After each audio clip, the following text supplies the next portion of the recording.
We are meeting 1 month before the climate change Copenhagen summit and several weeks before the US Senate hearing regarding the cap-and-trade scheme. For these reasons, today's meeting can't be an academic conference, even though the topic still needs academic discussion. There is no consensus, neither in science, nor in economic analysis, nor in politics. I left Prague this morning after last night's signing, which means ratifying another very problematic treaty, the so-called Lisbon Treaty. And I came here only a few minutes ago, which means that I missed most of your conference. I'm sorry for that. I am sure you settled all the issues already. So there is a consensus finally now here.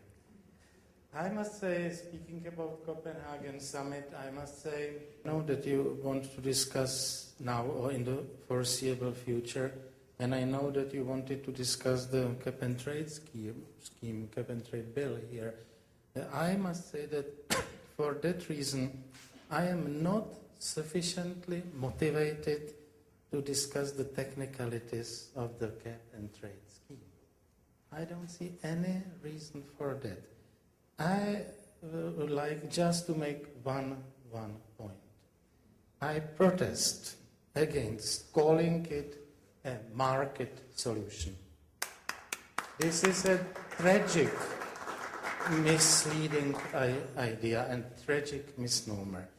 And I have some experience in this respect, which I suppose you in the United States do not have. It reminds me of the communist planners 25, 30, 40 years ago, who similarly talked about using market instruments, when they finally came to the conclusion that planning instruments do not work. But we know that markets can't be used by anybody. Markets either are or are not. We should not deceive ourselves. Cap-and-trade scheme is a government intervention par excellence, not a market solution. How much to cap? Is it possible to say it in English?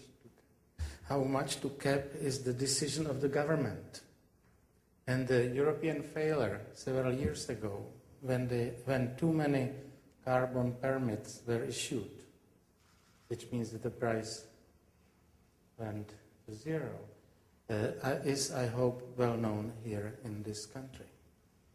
The size of the cap defines the price of carbon, and this price is nothing else than a tax imposed upon citizens of the country.